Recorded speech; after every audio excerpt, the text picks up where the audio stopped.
Assalamualaikum warahmatullahi wabarakatuh.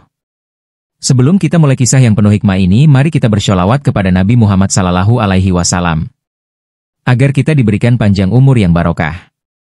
Jangan lupa subscribe dan berkomentar di bawah, karena subscribe dan komentar Anda sangat berarti bagi kami. Mari kita mulai kisahnya. Pagi itu langit ibu kota masih pucat, seolah belum sepenuhnya terbangun dari tidurnya. Kabut tipis menggantung di antara gedung-gedung tinggi, memantulkan cahaya oranye dari matahari yang baru naik di ufuk timur. Tapi jalanan sudah ramai. Klakson bersahutan, deruk knalpot membaur jadi simfoni kegaduhan kota. Di tengah hiruk-pikuk itu, tiba-tiba terdengar suara meraung, sirine keras yang membelah kemacetan seperti kilatan petir di langit mendung. Orang-orang menepi, kendaraan beringsut menghindar, memberi jalan pada iring-iringan mewah yang tengah melaju cepat. Di paling depan, sebuah sepeda motor patroli berlogo Polri melesat bagai peluru. Ditingkahi sorot lampu strobo, pengendara motor itu tampak gagah, mengenakan seragam lengkap dengan helm hitam pekat. Dialah Bribtu Daniel, polisi muda yang dikenal disiplin, tegas, dan sedikit arogan. Hari itu, ia mendapat tugas penting, mengawal seorang pengusaha kaya raya yang hendak menghadiri pertemuan rahasia dengan petinggi negeri. Daniel mempercepat laju motornya, mengatur ritme gerakan laksana dirigen memimpin orkestra. Setiap kendaraan yang lamban menepi tak cukup cepat akan ia soroti tajam. Baginya, tak ada ruang untuk keterlambatan. Di telinga kirinya menempel headset kecil yang terus memberi instruksi dari pos komando. Jaga kecepatan, jangan sampai macet di Simpang Cibatu, suara itu berkata. Daniel menjawab singkat, siap, komandan. Jantungnya berdetak tenang. Ia sudah biasa dengan tekanan, dengan sorotan kamera dan pengawalan kelas atas. Di dalam mobil hitam di belakangnya, sang pengusaha duduk santai, merokok dengan wajah datar. Dunia mereka begitu berbeda, tapi saat ini, mereka dalam satu irama, cepat, lancar, dan tak terganggu. Namun ketika iring-iringan mulai memasuki kawasan perbukitan, jalur menjadi lebih sempit. Aspal mulai menanjak, dan kiri kanan hanya ada pepohonan rindang. Di tikungan ketiga, Daniel memperlambat motor sedikit. Pandangannya tajam menyisir depan. Disitulah ia melihatnya, seorang pria tua, mengenakan jubah putih panjang dan sorban, mengendarai motor bebek tua yang ringkih. Motor itu mengeluarkan asap putih tipis dari knalpotnya, berjalan lambat seakan menolak realitas zaman. Daniel membunyikan sirine pendek, lalu klakson panjang. Tapi motor itu tetap melaju dengan kecepatan siput. Ia tak berhenti, tak menepi. Daniel mengerutkan kening. Apa dia tuli? Atau pura-pura tak tahu, gumamnya. Emosi mulai mendidih di dadanya. Tanpa pikir panjang, Daniel memutar setang motornya, mendekat ke sisi kanan motor tua itu. Dalam sekejap, kakinya terangkat, dan dengan gerakan keras, ia menendang bagian belakang motor sang pria tua. Minggir, Pak Tua, teriaknya. Tendangan itu telak. Motor tua itu oleng, lalu terguling. Tubuh si pengendara terlempar beberapa meter ke semak-semak. Jubah putihnya langsung berdebu, sorban melorot hingga menggantung di leher. Motor bebeknya tergeletak, satu spion copot, suara mesin mengerang lirih sebelum akhirnya mati total. Daniel menoleh cepat, memastikan rombongan tetap aman, lalu kembali menyalakan sirine dan melesat, meninggalkan pria tua yang kini tergeletak di tanah, tanpa ampun, tanpa rasa sesal. Dari balik semak, pria tua itu perlahan bangkit, tubuhnya gemetar. Tapi wajahnya tenang. Matanya menatap punggung motor Daniel yang makin jauh, makin kecil, hingga akhirnya menghilang di tikungan. Di bibirnya tak ada makian, tak ada teriakan. Hanya gumaman lirih, seperti doa dalam bahasa langit. Orang-orang yang melihat dari kejauhan tak berani mendekat. Mereka mengenali pria itu. Seorang kiai sepuh dari pesantren di balik bukit. Selalu rendah hati, tak pernah marah. Tapi hari itu, sesuatu dalam tatapannya berubah. Seperti ada kabut tipis di matanya, namun bukan air mata, melainkan pertanda. Pertanda bahwa alam tak akan tinggal diam atas kesombongan manusia. Rombongan kendaraan mewah akhirnya tiba di tujuan, sebuah gedung tinggi di kawasan elit, dijaga ketat oleh aparat dan petugas keamanan berpakaian formal. Daniel memarkirkan motornya di sisi kanan pintu utama, membuka helm, dan menyeka keringat yang menetes dari pelipisnya. Di wajahnya, tak terlihat secuil pun rasa bersalah. Justru ada rona puas, semacam kebanggaan dalam diam. Baginya, Insiden dengan pria tua tadi hanya bagian kecil dari gangguan lalu lintas. Ia menyalakan rokok, menarik napas dalam, dan menatap ke arah langit. Sirine telah padam, iring-iringan telah bubar, dan tugas pengawalan dianggap selesai dengan sempurna. Namun, jauh di belakangnya, masih tergeletak sebuah motor tua, dan seorang pria sepuh yang memilih diam atas rasa sakitnya. Daniel bahkan tidak tahu, atau mungkin tidak peduli, siapa sebenarnya orang yang ia tendang tadi. Ia hanya tahu satu hal, tugas selesai. Titik. Langit mulai berubah warna. Awan kelabu menggantung lebih rendah, mengancam dengan gerimis yang belum jatuh. Daniel melihat jam di pergelangan tangannya. Sudah lewat waktu makan siang. Ia menghela napas, mengenakan helmnya kembali, lalu menyalakan mesin motornya. Getaran mesin besar itu membangkitkan rasa percaya diri di dadanya. Kali ini, ia memilih jalur pulang berbeda. Sebuah jalur alternatif yang lebih cepat, tapi jarang dilalui. Jalan ini dikenal sebagai jalur Leuweung Gantung, membelah lereng bukit dengan pemandangan indah di sisi kiri dan jurang terjal di sisi kanan. Aspal mulus, tapi menurun curam dengan banyak tikungan tajam. Daniel menyukai jalan seperti ini. Ia suka kecepatan, tantangan, dan adrenalin. Tanpa ragu, ia tancap gas, membiarkan motor patrolinya meraung seperti binatang buas yang dilepas ke hutan. Beberapa kilometer pertama terasa lancar. Jalan sepi, hanya beberapa truk barang tua dari arah bawah. Daniel semakin menikmati sensasi meluncur cepat di antara belokan. Namun di tikungan ketujuh, saat turunan mulai semakin tajam, ia menyadari sesuatu yang aneh. Ia menekan rem dan tak terjadi apa-apa. Dahinya langsung berkerut. Ia coba lagi, rem depan dan belakang. Tapi pedal rem seolah tak menggigit. Apa-apaan ini? Desisnya panik. Seketika jantungnya melonjak, tubuhnya menegang. Motor tetap melaju, semakin cepat, tanpa kendali. Angin menampar wajahnya, suara angin mendesing di telinga. Daniel mulai panik. Ia coba menurunkan gigi, menggeser posisi badan, apapun untuk memperlambat laju. Tapi sia-sia. Jalan di depannya adalah turunan panjang, dan di ujung sana, tikungan patah yang langsung menghadap jurang. Nafasnya memburu, kedua tangan mencengkeram setang erat-erat. "Ya Tuhan, tolong!" teriaknya. Untuk pertama kalinya hari itu, suaranya keluar bukan sebagai perintah, tapi sebagai permohonan. Tak ada sinyal, tak ada bantuan. Hanya dirinya sendiri dan motor gila yang meluncur seperti peluru lepas kendali. Di kiri, dinding batu. Di kanan, jurang dalam yang ditutupi rimbunan semak dan pepohonan raksasa. Ia melihat tikungan semakin dekat. Terlalu tajam untuk dilalui dengan kecepatan ini. Ia coba banting setang, roda depan berguncang hebat. Badannya terguncang. Ban belakang terpeleset, dan kemudian segalanya seakan melambat.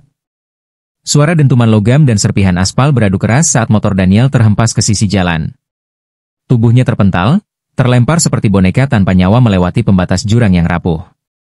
Ia sempat melihat langit terbuka, sekejap indah, sekejap sunyi. Lalu gelap. Tubuhnya menembus semak, lalu hilang di telan kedalaman. Motor patrolinya menyusul tak lama kemudian, terguling dalam putaran brutal, hingga terdiam menggantung di batang pohon besar di dasar jurang. Di atas sana, hanya daun-daun yang bergoyang pelan, seolah membisikkan rahasia.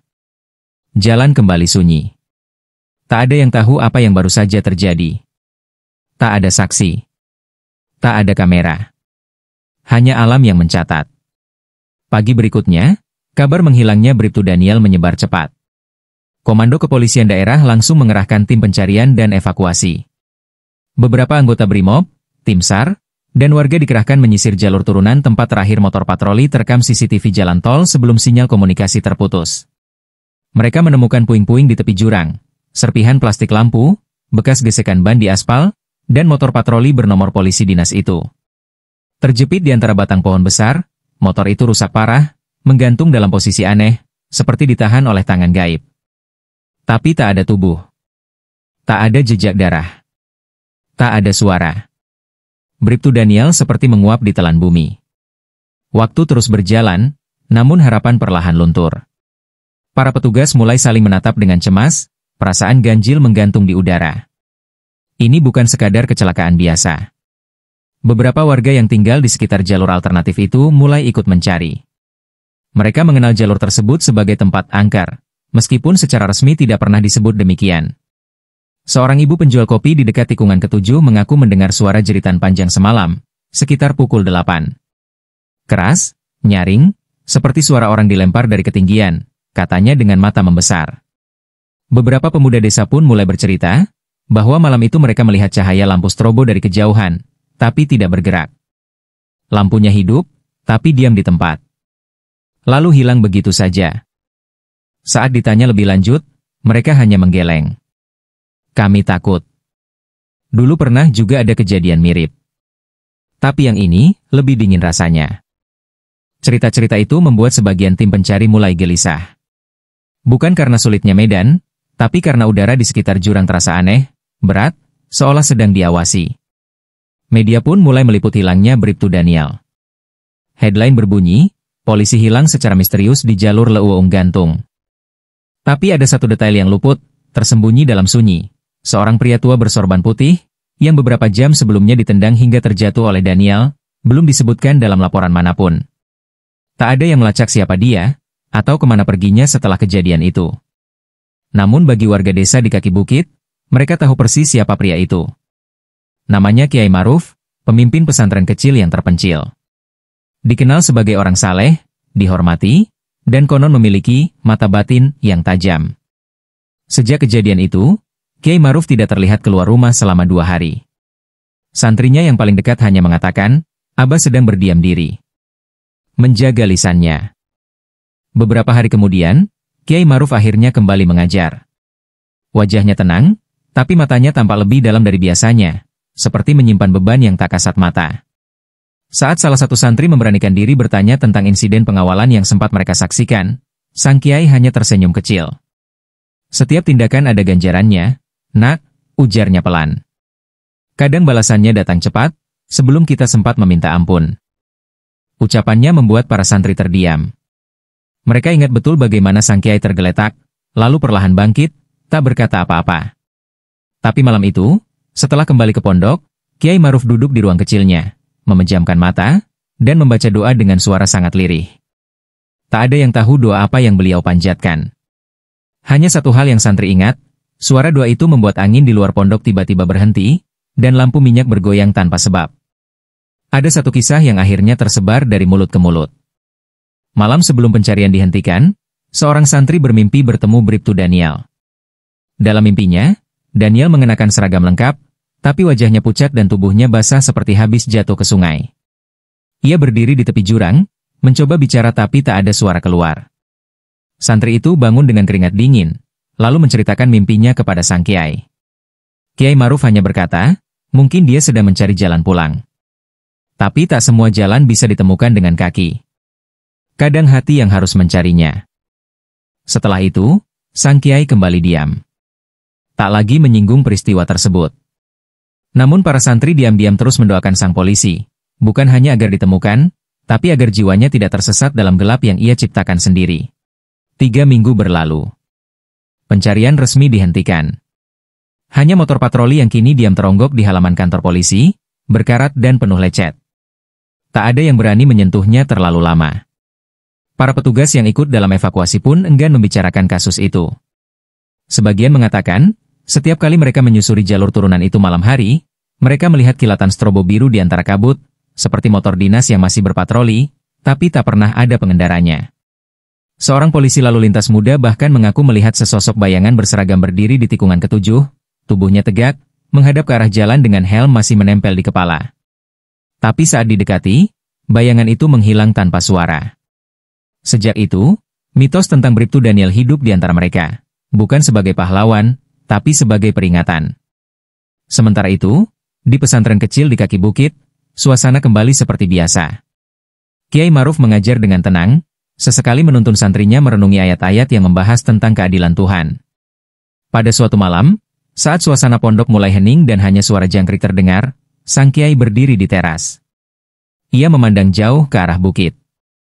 Seorang santri tua mendekat dan duduk di sebelahnya. Abah, katanya pelan, apakah beliau sudah tenang? Sang Kiai terdiam cukup lama sebelum menjawab, dia telah ditimbang, dan kini tengah ditimbang kembali. Tidak semua orang mendapat waktu untuk menyadari kesalahannya. Tapi kadang, Allah beri ruang itu, meski dalam cara yang paling menakutkan. Sang santri mengangguk pelan, matanya mulai berkaca. Di antara mereka, tak ada yang menyebut nama Daniel, tapi mereka tahu kepada siapa kata-kata itu ditujukan. Satu hal yang tak pernah diketahui publik adalah catatan kecil yang ditemukan santri muda di masjid pesantren. Secari kertas, tak ditandatangani, berisi tulisan tangan yang berbeda dari santri manapun. Aku menyesal. Aku lihat matanya, dan aku merasa seperti ditelanjangi. Bukan oleh manusia, tapi oleh langit. Kertas itu ditemukan di atas mimbar, pagi hari setelah malam yang penuh angin dan suara gaduh di langit-langit masjid. Kiai Maruf hanya tersenyum ketika kertas itu diserahkan padanya. Ia melipatnya perlahan, membacanya tanpa kata, lalu menyimpannya di dalam lembaran tafsir kuno yang usang. Ada jiwa yang belum pulang, katanya lirih, tapi ia sudah mengetuk. Sejak saat itu, setiap malam Jumat, suara doa dari dalam kamarnya terdengar lebih panjang dari biasanya. Kisah tentang Bribtu Daniel pun menyebar ke luar daerah. Orang-orang menyebutnya sebagai polisi yang hilang karena menendang wali.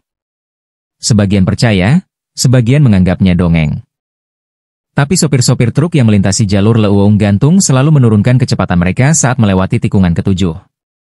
Beberapa bahkan meletakkan botol air mineral dan sebatang rokok di pinggir jalan sebagai bentuk penghormatan, entah untuk sang arwah atau untuk sosok tak kasat mata yang diyakini menjaga wilayah itu. Setiap pengemudi lokal tahu aturan tak tertulisnya. Jangan sombong di jalur itu, jangan menghina siapapun di jalan, dan jika melihat orang tua di motor tua, beri jalan, bukan hanya karena sopan santun tapi karena kau tak pernah tahu siapa sebenarnya dia. Dan malam-malam tertentu, ketika kabut turun tebal dan bulan tak menampakkan dirinya, seorang santri kerap mendengar suara mesin motor di kejauhan, pelan, berat, namun tak pernah mendekat. Suara itu seperti berputar-putar, terjebak antara dunia. Kiai Maruf pernah berkata, kadang Allah tidak langsung menghukum, tapi ia mengundangmu ke tempat sepi, agar kau bercermin.